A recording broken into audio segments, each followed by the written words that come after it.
સદગુરુ નીતિન સાહેબની જય, બંદી છોડ કબીર સાહેબની જય. તો સાહેબ સમજાવે છે નીતિન સાહેબ કે જ્યારથી સંસાર બન્યો છે, આ જગત બન્યું છે, ત્યારથી બધા જ જીવ શાંતિ માટે, મુક્તિ માટે ભાગી રહ્યા છે. કોઈ મંદિર જાય છે, કોઈ મસ્જિદ જાય છે, કોઈ સરસમાં જાય છે, કોઈ ગુરુદ્વારા જાય છે. બધા જ પોતાની રીતે દોડી રહ્યા છે. લક્ષ્ય માત્ર એક જ છે કે શાંતિ કેમ મળે, કઈ રીતે પરમાત્મા સુધી પહોંચે. તો અત્યારે કુંભનો મેળો લાગેલો છે અને લોકો કુંભમાં જઈને એવું વિચારે છે કે મને મુક્તિ મળી જાય, મોક્ષ મળી જાય. કરોડોની ભીડ લાગેલી છે. તો અસલમાં આપણે સમજવું પડશે કે મુક્તિ મોક્ષ છે શું, પરમ શાંતિ ક્યાં મળશે, એનું ઠેકાણું ક્યાં છે. ત્યારે જ આપણી ભટકણ ખતમ થાય. કુંભ એક મોટો તહેવાર છે, ઉત્સવ છે, પરંતુ તેનું નામ કુંભ જ કેમ રાખવામાં આવ્યું છે, એ વાતને સમજમાં આવી જાય ત્યારે બધાની દોડ શાંત થઈ જાય. કુંભનો મતલબ છે ઘડો. ઘડો બને છે માટીથી. માટીનો ઘડો એટલે કે આ શરીરરૂપી કાયા, જે ઘડામાં જ તે અમૃતરૂપી બૂંદ છે, જેને મેળવવા માટે બધા કુંભ જાય છે મેળામાં.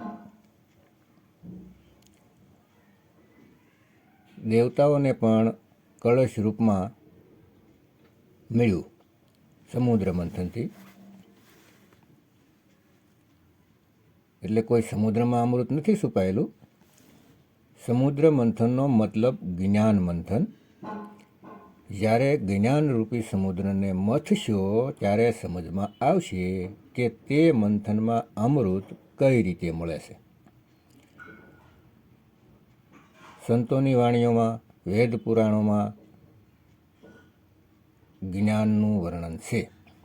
જ્યારે તેને તમે મથશો તો વેદોનો સાર, ભાગવતનો સાર, કુરાન, બાઇબલ બધાયનો સાર, સંતોની વાણીનો સાર તમને સમજમાં આવી જશે કે તે સાર જ અમૃત છે. તે અમૃતની બૂંદ આપણી કાયારૂપી કુંભમાં તે અમૃત છે. પરંતુ આપણે આ કાયારૂપી કુંભને નથી ગોતી શકતા. આપણે દુનિયાવી કુંભમાં દોડીએ છીએ. ઠીક છે, કાંઈક તો કરીએ છીએ. કોઈ મંદિર, મસ્જિદ, ગુરુદ્વારા જવું ખોટું નથી, સારી વાત છે. કેમ કે પ્રથમ પાઠશાળા છે. જેમ બાળક સ્કૂલે જાય છે તો શરૂઆતમાં પ્રાથમિક શાળામાં જાય છે અને ત્યાં શીખે છે A for apple, B for bed, જે તેની ચોપડીમાં જ હોય છે. પછી તેણે જીવનમાં ક્યારેય સફરજનનું ઝાડ જોયું ન હોય તો પણ પુસ્તકમાં સફરજનનું ઝાડ જોઈ લેશે. ઘણા એવા લોકો છે જેને સફરજનનું ઝાડ જોયું જ નથી. કેમ કે તે બધે નથી થતા. એ તો ઊંચા પહાડમાં જ્યાં ખૂબ બરફ પડતો હોય ત્યાં જ થાય છે. પણ સફરજન બધા જ ખાય છે. તેનું ઝાડ ખૂબ ઓછા લોકો જોવે છે. એનો મતલબ એ નથી કે તે ઝાડ નથી, હોય તો છે, પણ તેનું સ્થાન અલગ છે. ઠીક એવી રીતે બાળકના A ફોર એપલ, જે પુસ્તક પૂરતું સીમિત હોય છે, વાંચે તો ઘણું બધું છે. જીરાફ, ઝીબ્રા, હરણ, આ જોયા વગર જ વાંચ્યા છે પણ જોયા વગર જીવન સમાપ્ત થઈ જશે. આપણામાંથી કોણે જીરાફ જોયું છે? ટીવીમાં તો જોઈએ છીએ, પણ અસલમાં બધાએ નથી જોયા. એવી રીતે મંદિર, મસ્જિદ, ગુરુદ્વારા આપણી પ્રાથમિક શાળા છે. ત્યાં જવું જરૂરી હોય છે, તો જ આગળ ખબર પડે છે કે આવા નામની કોઈ વસ્તુ છે. પ્રાથમિક શાળામાં જ આ બધું જ્ઞાન મળે છે, પરંતુ આખું જીવન પ્રાથમિક શાળામાં નથી રહેવાનું, આગળ વધવાનું હોય છે. કુંભના મેળામાં જવું એ કંઈ ખોટું નથી, જરૂર જાઓ, પરંતુ જે અસલી કુંભ છે ત્યાં સુધી પહોંચવા માટેનું જ્ઞાન પણ મેળવવું જોઈએ. અને અસલી કુંભ આપણી કાયા જ છે. આ જ મનુષ્ય શરીરમાં જ્યારે આપણે જ્ઞાનનું મંથન કરીશું તો અમૃતની બૂંદ મળશે. અને અમૃતની બૂંદ ક્યાં છે તેનો ઈશારો પણ સંતોએ કરેલો છે. ક્યાંય દૂર જવાની જરૂર નથી, કેમ કે વાણીમાં દરેક ભેદ છુપાયેલા છે, વાણીમાં રહસ્ય છુપાયેલા છે. વાણીમાં બધી જ વસ્તુ બતાવેલ છે, પરંતુ વિવેકી હંસ જ તેને પકડી શકે છે.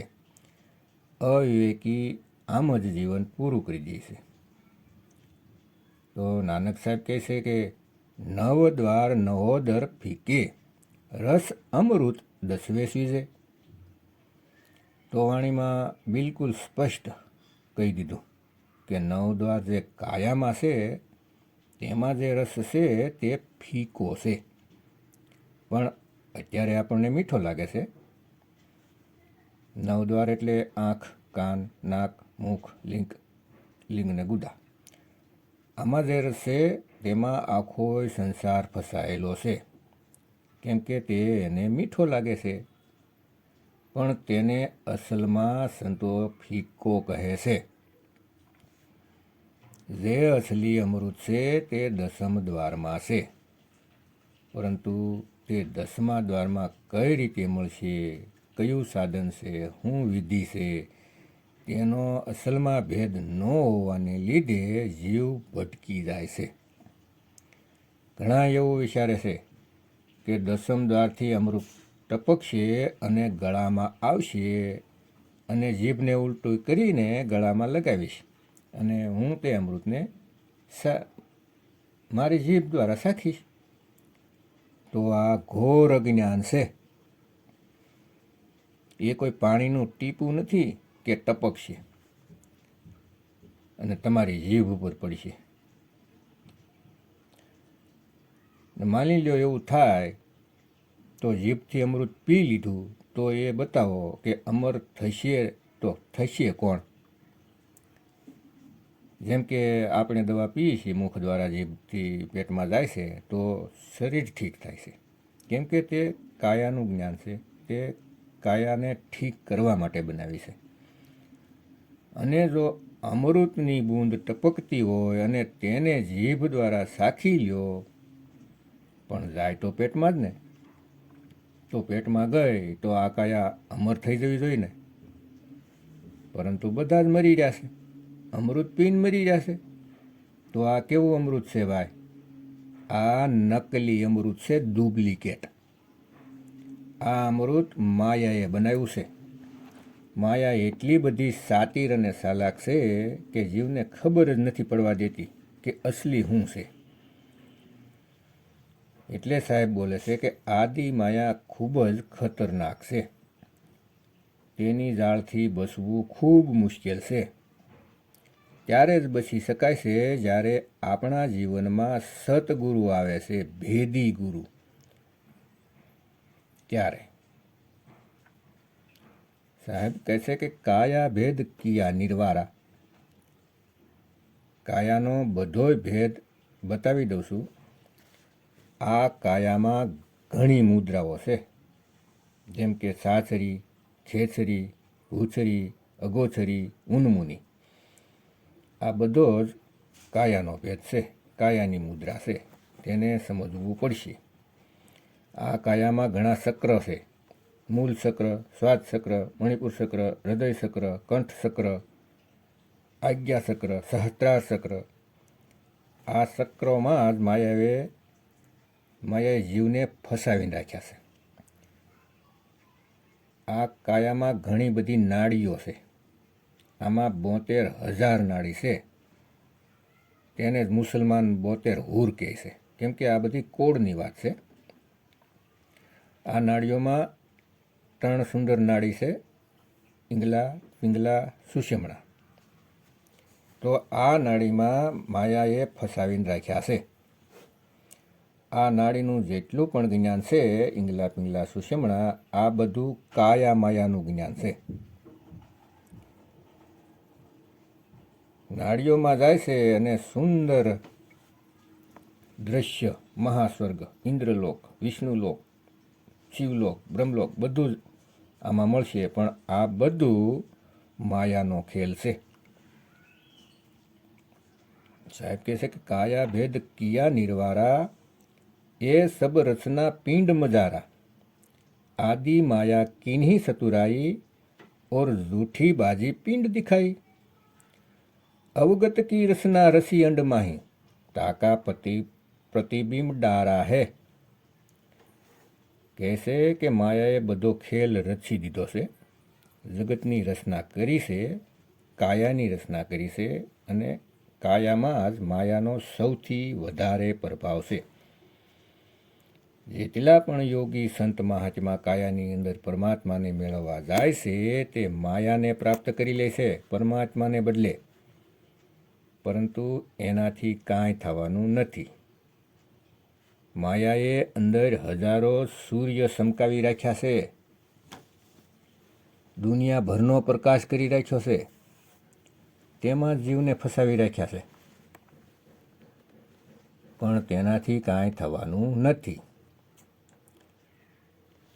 મન પણ અંદર જ બેઠું છે, જ્યોત સ્વરૂપ મન બેઠું છે, અને લોકો મનને જ પરમાત્મા સમજી બેસે છે, જ્યોતને જ પરમાત્મા માની લે છે. નાનક સાહેબ કહે છે, મન તું જ્યોત સ્વરૂપ હૈ, અપના મૂળ પહેચાન. એટલે જે જ્યોત અંદર દેખાય છે તે બધો મનનો ખેલ છે. તો આપણે આપણું મૂળ ઓળખવાનું છે કે હું ક્યાંથી જુદો થયો છું, આપણું મૂળ નિજ ઘર ક્યાં છે. તો સાહેબ કહે છે કે આપણું મૂળ શબ્દ છે, અને અત્યારે આપણે સુરત રૂપમાં છીએ. તે મૂળથી ભટકીને બેસી ગયા છીએ. તો આ સુરતીને મૂળ એટલે કે શબ્દમાં સમાવાની છે, અને એને જ મુક્તિ કહેવાય છે. સુરત સમાઈ શબ્દ મેં, और वाको काल न खाए, जाप मरे, अजपा मरे, अनहद भी मर જાય. પરમાત્માને મેળવવા માટે જે ગુરુ જાપ, અજપા, અનહદ આ ભક્તિવિધિ આપે છે, એટલે કે કોઈ કહે કે રામ રામ જપો, કોઈ કહે કે રાધે રાધે જપો, કોઈ કહે કે અલ્લાહ જપો, કોઈ કહે કે હાલુલિયા કરી લ્યો, પ્રાર્થના કરી લ્યો. આ બધો 52 અક્ષરનો ખેલ છે. આ 52 અક્ષરથી બધા જીવ ઈચ્છે છે કે મને પરમાત્મા મળે, પણ સાહેબ આનું ખંડન કરે છે. 52 અક્ષર જીભ આધારા, આદિ અક્ષર જીભ્યા से न्यारा, વાહી કો સત સિમરણ કહીએ, સિમર સિમર નર ઉતરો પારા. તો 52 અક્ષરોથી કોઈનું ભલું થવાનું નથી. આ તો જીભના આધારે છે. જીભ છે તો એ બધા નામ બોલી શકશો, પણ જીભ ન હોય તો એક પણ નામ બોલી શકશો નહીં. તો એનો મતલબ તો એ થયો, એ નથી ને કે જેને જીભ નથી એને પરમાત્મા ન મળે. લોકો એવું વિચારે છે કે નામ જપ્યા પછી પરમાત્મા મળશે, તો એ સરાસર જૂઠ છે. સત્ય માટે જીભની જરૂર જ નથી. નાનક સાહેબ કહે છે કે અખ્ખા વાજો વેખણા, બિન કન્ના સુનના, બિન પેરા વાજો સલણા, બિન હથ્થા કરના, જીભ્યા વાજુ બોલણા, જીવિત મરના, નાનક હુકુમ પસાણ તવ ખસમે જા મિલણા, એટલે કે પરમાત્માને આ આંખથી નથી જોઈ શકતા, આ કાનથી નથી સાંભળી શકતા, કે આ હાથથી એની આરતી નથી કરી શકતા, અને પગ દ્વારા ત્યાં નથી પહોંચી શકતા, કે જીભથી તેનું નામ પણ નથી બોલી શકતા. પરમાત્માના આદેશને ઓળખ્યા વગર, તેના હુકમને જાણ્યા વગર તેને મળી શકાતું નથી. સૌથી પહેલાં હુકમ, આદેશને ઓળખવો પડે છે. જેમ કે કોઈ વિદ્યાર્થી પરીક્ષા આપી છે તો તેના જે સવાલ પૂછાવાના હોય તેને જાણવા પડે છે. તે સવાલોનું અધ્યયન કરવું ટીચરનો હુકમ છે. વિદ્યાર્થીને આદેશ આપવામાં આવે છે કે આ લેસન પાકું કરીને આવજે, અને જો લેસન યાદ ન કર્યું તો પાસ નહીં થઈએ, કેમ કે આ લેસનમાંથી જ પરીક્ષામાં સવાલ આવશે. તો નાનક સાહેબ કહે છે કે હુકુમ પછાણી કે તવજા ખસમે મિલણા, તો ગુરુનો આદેશ શું છે? ગુરુ જ્ઞાન આપે છે, જે જ્ઞાન અંત સમયમાં કામ આવે છે, તે જ આપણું લેસન છે.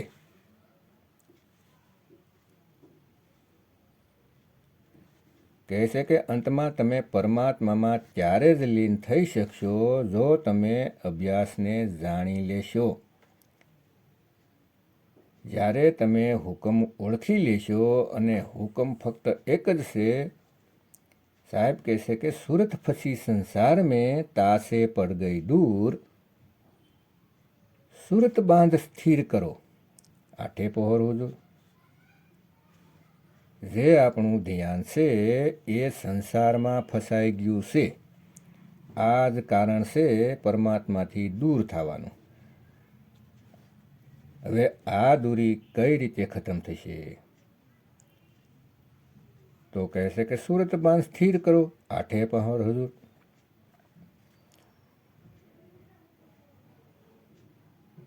તો આ આપણું લેસન છે, અભ્યાસ છે. સુરતને બાંધો અને સ્થિર કરો. બાંધો મતલબ એકાગ્ર કરો. જે સતગુરુએ આદેશ આપ્યો છે, હુકમ આપ્યો છે, એને ઓળખો, તો જ શબ્દમાં સુરત સમાઈ શકશે. વધારે માહિતી મેળવવા માટે નીતિન સાહેબના સત્સંગ યુટ્યુબમાં કહત કબીર સુનોભાઈ સાધો ચેનલમાં આવે છે, તે સાંભળો અને પોતાનો વિવેક જગાવો. સમય બહુ ઓછો છે, વારંવાર મળશે નહીં માનવ શરીર, પસ્તાવા સિવાય કાંઈ હાથમાં આવશે નહીં. 84 લાખ જન્મ સુધી પસ્તાવવું પડશે, પછી કહેતાને કીધું નહીં. તો અત્યારે સમય છે, સતગુરુ સાહેબના શરણમાં આવો, સત્સંગ સાંભળો અને જીવન ધન્ય કરો. જય ગુરુ નીતિન સાહેબ, જય ગુરુ વૈરાગ સાહેબ, જય ગુરુ મદન સાહેબ, જય જય મુક્તિના દાતા કબીર સાહેબની જય.